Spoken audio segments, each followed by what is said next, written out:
हाय, मैं सोनिया हूँ विद्या गुरु से। करंट अफेयर्स का नया सेशन करंट अफेयर्स जुलाई 2020 स्टार्ट करने वाली हूँ। बाइलिंगुअल सेशन है। वीडियो अगर देखते हैं, समझ में आता है, अच्छा लगता है तो लाइक का बटन प्लीज दबा दीजिएगा ना।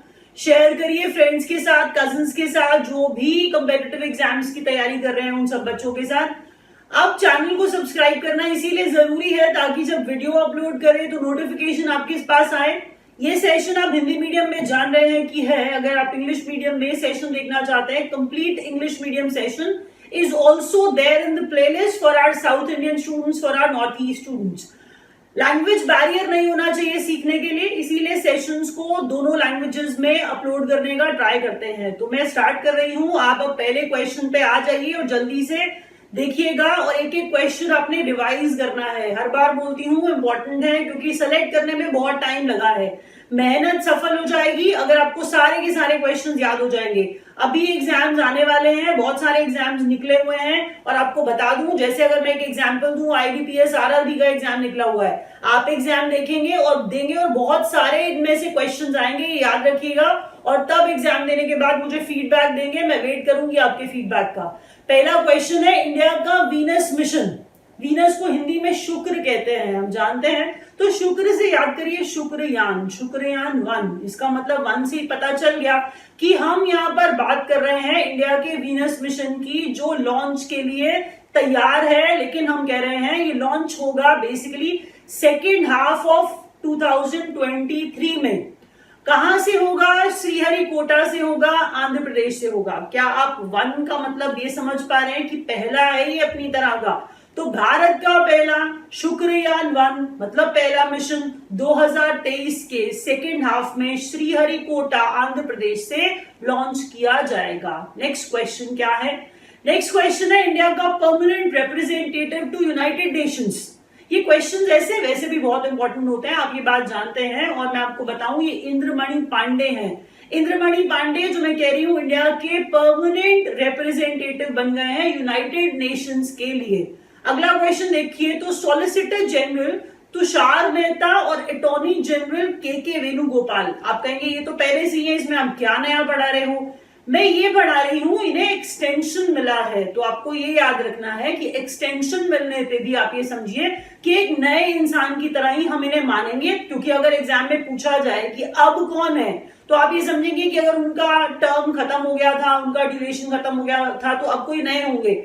बस इतना एक्सटेंशन मिला है। के वेणुगोपाल जो भारत के अटॉर्नी जनरल हैं और सॉलिसिटर जनरल तुषार मेहता, बस एक्सटेंशन मिला है, ये अभी वही है, इसलिए याद रखिएगा। अगला क्वेश्चन क्या है? पीएमएफएमई। पीएम प्रधानमंत्री है, हम सब जानते हैं। एफएमई क्या है? एफएमई है formalisation of micro food processing enterprises. हम कहना ये चाह रहे हैं कि ये एक स्कीम है, बेसिकली सपनों की उड़ान एक स्कीम का नाम है, जो प्रधानमंत्री एफएमई मतलब formalisation of micro food processing enterprise जो है वो स्कीम है, उसकी सपनों की उड़ान जो लॉन्च की है ministry of food processing industries ने। Ministry of food processing industries ने, आपको बताती हूं, अगर एग्जाम में क्वेश्चन आए कि सपनों की उड़ान किस मिनिस्ट्री ने लॉन्च किया है, तो मैंने नाम आपको बताया, ministry of food processing industries ने। अब अबव ऑल इन बातों पे ये भी पूछ लिया जाता है कि मिनिस्टर कौन है, फूड प्रोसेसिंग इंडस्ट्री के मिनिस्टर कौन है? तो हरसिमरत कौर बादल। हरसिमरत कौर बादल जो है ये मिनिस्टर हैं ministry of food processing industries के। तो याद रखिएगा, इनको याद रखिएगा, हरसिमरत कौर को। अगले क्वेश्चन की तरफ बढ़ते हैं। अगला क्वेश्चन क्या है? देखिए, पहला स्टेट जो पूरा का पूरा एलपीजी कनेक्शंस के ऊपर मतलब अचीव कर लिया है, जिस स्टेट ने, हम कह रहे हैं वो स्टेट है हिमाचल प्रदेश। तो हिमाचल प्रदेश वो पहला राज्य बन गया है भारत का जिसने अचीव कर लिया है 100% एलपीजी कनेक्शंस का टारगेट। अगला क्वेश्चन देखिए, इंडिया का टॉप ट्रेडिंग पार्टनर। इंडिया का टॉप ट्रेडिंग पार्टनर 2019-2020 में, इसमें कुछ समझाने जैसा नहीं है, ट्रेड की ही बात हो रही है, कंट्रीज से ट्रेड की बात हो रही है। तो टॉप ट्रेडिंग पार्टनर यूएसए को यहां बताया गया है। 2019-20 साल इंपॉर्टेंट है, ये न्यूज में था, आपको पता होना चाहिए। इंडिया का टॉप ट्रेडिंग पार्टनर यूएसए 2019-20 के लिए। अगला क्वेश्चन देखिए। अब बात करते हैं प्रधानमंत्री गरीब कल्याण अन्न योजना के बारे में। अब अन्न है तो आप समझ रहे हैं, मैं वीट की बात कर रही हूं। मैं कह रही हूं इसे एक्सटेंड किया गया है, इसके एक्सटेंशन पे 90,000 करोड़ का खर्चा बताया जा रहा है कि आएगा। आपको एक खर्चे वाला अमाउंट भी पता होना चाहिए कि इसे नवंबर 2020 तक के लिए बढ़ा दिया गया है। आपको एक बात पहले समझनी होगी कि ये जो प्रधानमंत्री अन्न योजना है, प्रधानमंत्री गरीब कल्याण अन्न योजना जो है खत्म होने वाली होती है, तो स्कीम को एक्सटेंशन देने का मतलब यही है। ये जो प्रॉब्लम अभी चल रही है इस वजह से एक्सटेंड किया गया है इसको नवंबर 2020 तक, जिसके लिए 90,000 करोड़ का खर्चा आएगा, एक्सपेंस आएगा। 5 किलो चावल या 5 किलो राइस, मतलब मैं दोनों में से पहले तो एक की बात कर रही हूं, ये ध्यान रखिएगा, और साथ में 1 किलो होल चना दिया जाएगा पर मंथ एक फैमिली को, एक इंसान के लिए नहीं है, एक फैमिली के लिए हर महीने है, और जिसमें 5 किलो चना या 5 किलो वीट या 5 किलो राइस दिया जाएगा विद 1 किलो चना। Ministry of consumer affairs and food and public distribution, ये है मिनिस्ट्री का नाम। जब जो अब खुद समझिए ना कि अगर मैं ये कह रही हूं फूड डिस्ट्रीब्यूशन की बात हो रही है तो फूड डिस्ट्रीब्यूशन मिनिस्ट्री होगी। फूड डिस्ट्रीब्यूशन की बात हो रही है इसीलिए फूड डिस्ट्रीब्यूशन मिनिस्ट्री है, और रामविलास पासवान जो है इसके मिनिस्टर हैं। आप बोर्ड पे सब देख पा रहे हैं, minister of consumer affairs food and public distribution Ramvilas Paswan. अगला क्वेश्चन देखिए क्या है। Virtual India global week 2020 organised in United Kingdom. आप कहेंगे यूनाइटेड किंगडम है ये, तो हमें कैसे कंसर्न कर रहा है? पहले आप क्वेश्चन ध्यान से पढ़िए, यहाँ पे वर्चुअल इंडिया लिखा है, तो वर्चुअल इंडिया ग्लोबल वीक है इंडिया का ग्लोबल वीक, लेकिन ऑर्गेनाइज यूनाइटेड किंगडम में किया गया था। हमारे लिए इंपॉर्टेंट है क्योंकि ये वर्चुअल इंडिया ग्लोबल वीक है। इसका जो थीम रखा गया वो थीम था be the revival India and a better new world. Be the revival India and a better new world. आपको थीम भी याद रखना है, थीम भी इंपॉर्टेंट है, और वर्चुअल इंडिया ग्लोबल वीक कहां हुआ ये भी इंपॉर्टेंट है। अगला क्वेश्चन देखिए क्या है। प्लेटफॉर्म लॉन्च किया है फॉर सपोर्टिंग एमएसएमई। एमएसएमई को उद्यम कहेंगे, एमएसएमई के लिए प्लेटफॉर्म लॉन्च करेंगे। तो एमएसएमई यहां पर हम माइक्रो स्मॉल और मीडियम एंटरप्राइजेस की बात कर रहे हैं, पहले ये याद रखिए। अब कह रहे हैं कि जो प्लेटफॉर्म जो है लॉन्च किया है वो है एमएसएमई के लिए, उसका नाम है चैंपियंस। ध्यान से देखिए बोर्ड पे मैंने क्या कहा, प्लेटफॉर्म लॉन्च किया है एमएसएमई को सपोर्ट करने के लिए, वो उस प्लेटफॉर्म का नाम है चैंपियंस। अब आप कहेंगे चैंपियंस मैम ने कैपिटल में लिखा है, तो मैं आपको बता दूं, यहां पर मैं आपको कुछ और एक्सप्लेन करना चाह रही हूं। अगर आप लोअर पार्ट देखो तो मैंने यहां पर चैंपियंस का फुल फॉर्म लिखा है। आपके एग्जाम के लिए चैंपियंस नाम के साथ साथ फुल फॉर्म भी इंपॉर्टेंट है, और मुझे पता है आपके लिए बहुत मुश्किल होगा क्योंकि इतनी बड़ी सी फुल फॉर्म याद करना डिफिकल्ट है, लेकिन ये बनाई है, एग्जाम में आ सकती है, आपको याद करनी पड़ेगी। पहला सी चैंपियन का क्रिएशन है, दूसरा जो एच लिखा हुआ है वो है harmonious, creation and harmonious. A stands for application of modern processes for increasing the output and national strength. Creation of harmonious application of modern processes for increasing the output and national strength. अब थोड़ा सा इसे relate करिए कि national strength से जोड़िए, creation and harmonious application से जोड़िए, इससे कुछ कुछ लेटर्स याद हो जाएंगे और 3-4 बार अगर पढ़ लेंगे वैसे भी याद हो जाएगा। एमएसएमई को उद्यम कहा जाएगा, ये मैंने आपको स्टार्टिंग में बता दिया था कि हम कह रहे हैं एमएसएमई को उद्यम कहा जाएगा। आपको मैं बता दूं, उद्यम रजिस्ट्रेशन लॉन्च्ड, अब ये बोला जाएगा, तो हम कहना चाह रहे हैं कि उद्यम का मतलब क्या है, हम एमएसएमई को अब उद्यम कह रहे हैं। आपको ये याद रखना पड़ेगा, ये बहुत इंपॉर्टेंट बात है। अगला क्वेश्चन देखिए क्या है। टॉप्स की बात कर रहे हैं, तो आप कहेंगे टॉप्स तो मैम टोमेटो, अनियन और पोटैटो बोलने लगी, तो टॉप था वो टॉप्स नहीं था, ये तो टॉप्स है। इसके अंदर टॉप्स का मीनिंग भी थोड़ा अलग हो गया। आपको बताऊं यहाँ पे जो टॉप्स है वो है टारगेट ओलंपिक पोडियम स्कीम। इसका मतलब ओलंपिक के लिए खिलाड़ियों को ट्रेन किया जा रहा है उनको सिखाया जाएगा, उस लेवल से ट्रेन किया जाएगा ताकि वो ओलंपिक्स में जाकर के अच्छा परफॉर्म कर पाए।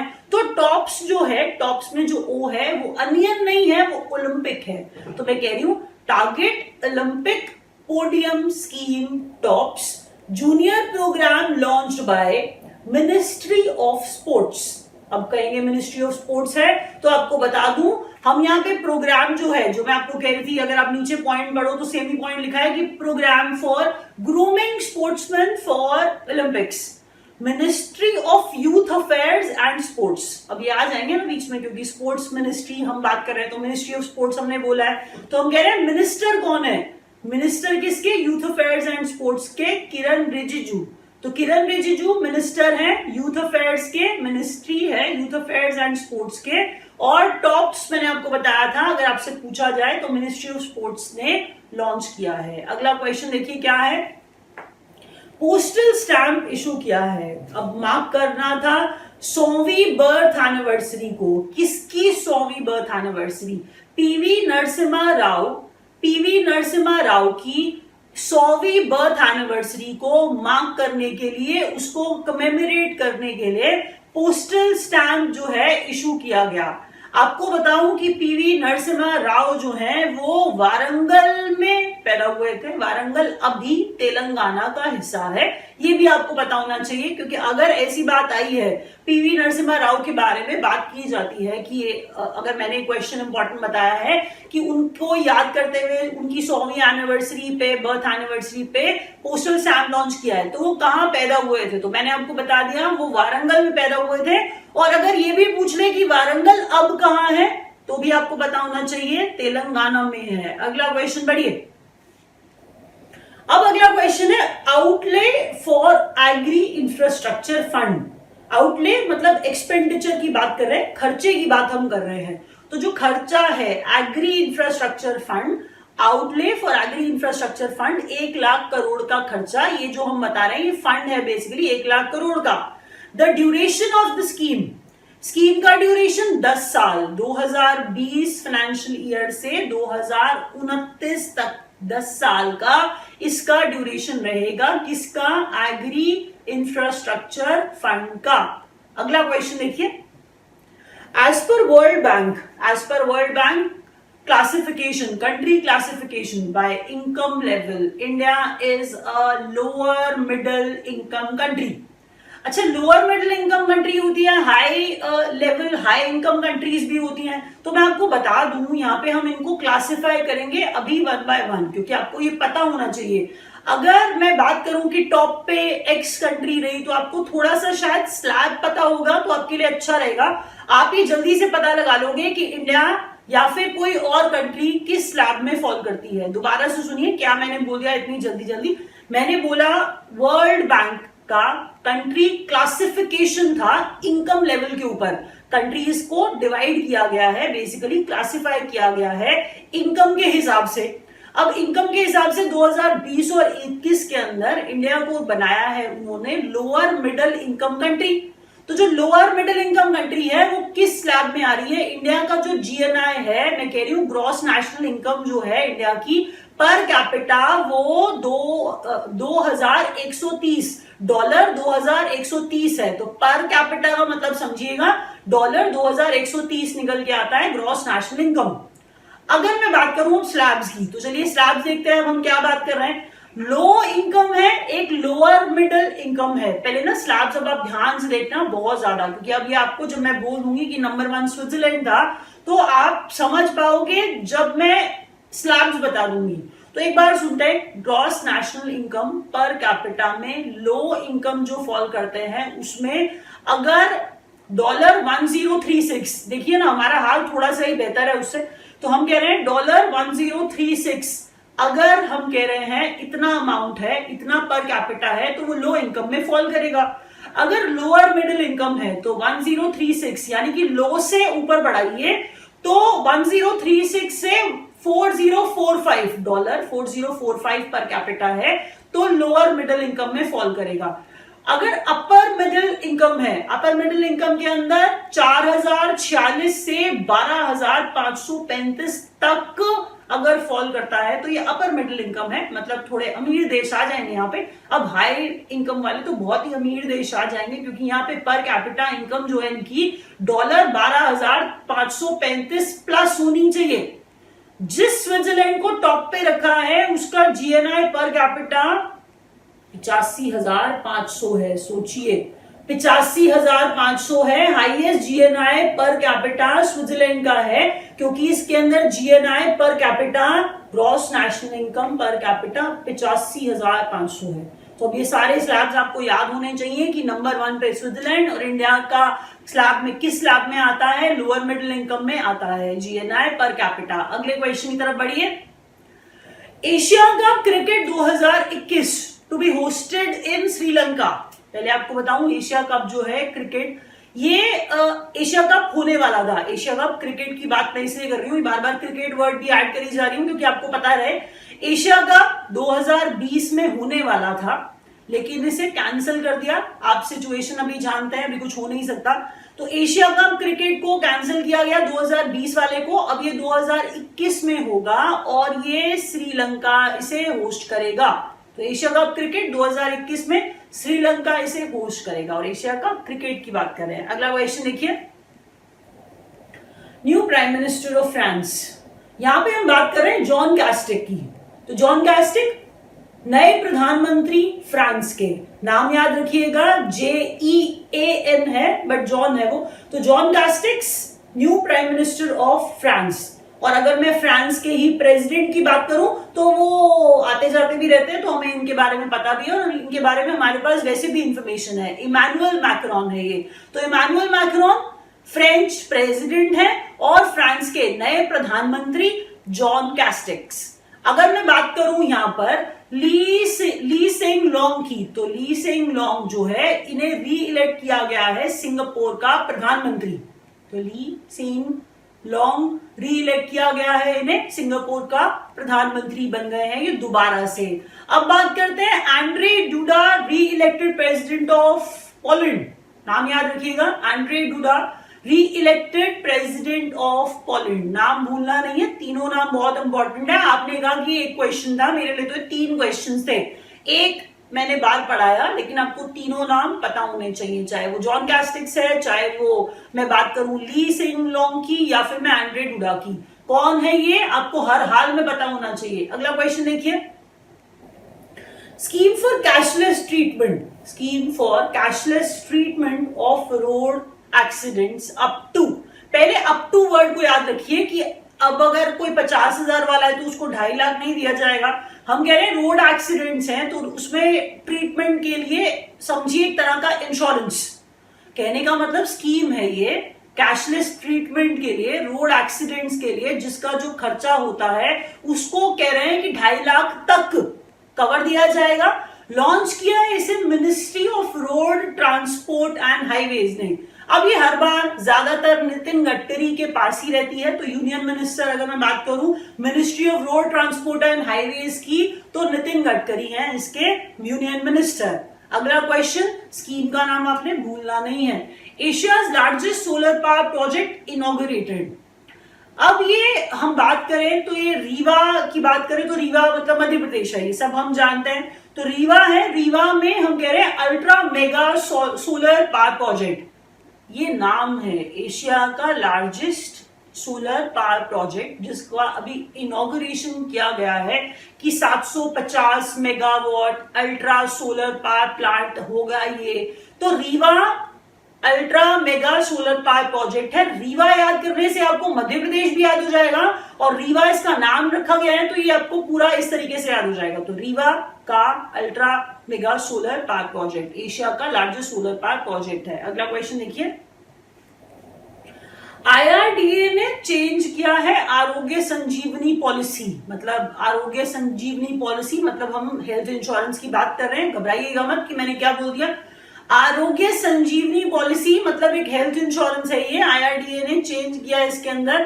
पहले तो ये बोला है कि जो मैक्सिमम सम इंश्योर्ड है उसके अंदर कोई अपर लिमिट नहीं है। अब कोई अपर लिमिट नहीं है, इंश्योरेंस करा रहे हैं आप तो मैक्सिमम हम कह रहे हैं कि maximum sum insured no upper limit, लेकिन मिनिमम सम इंश्योर्ड जो है वो 50,000 होना चाहिए, इससे कम नहीं। Sum insured to be multiples of 50,000 rupees. तो अब आप इसके बाद 1 लाख, 1.5 लाख, 2 लाख कर सकते हैं, 50,000 करके बढ़ाते जाइए। तो IRDA ने अपनी आरोग्य संजीवनी पॉलिसी में चेंज किया है, मैक्सिमम सम की कोई लिमिट नहीं है, लेकिन मिनिमम की 50,000 है।